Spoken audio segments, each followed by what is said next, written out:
सगळं धुवा त्याला. धुवायलाच लागणार आहे. तुझ्या बाप्पाला आणि आईला बोलू. बापरे त्याच्या पप्पाला दाखव पहिला व्हिडिओ. चल चल चल चल चल. पिंकी मम्मा चल चल. ए पिंकी पुढे बघ पुढे पुढे बघ.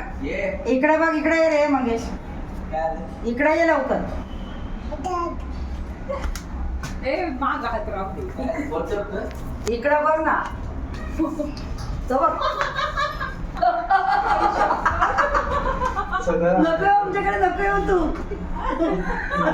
एवढं ते चढून बघा. गेलं ते आणि इतक्या पार किती आकांत केला रडताना. अजून पण चालते का? अरे थांब नको स्वराज, हात खराब केला रे. हात पाय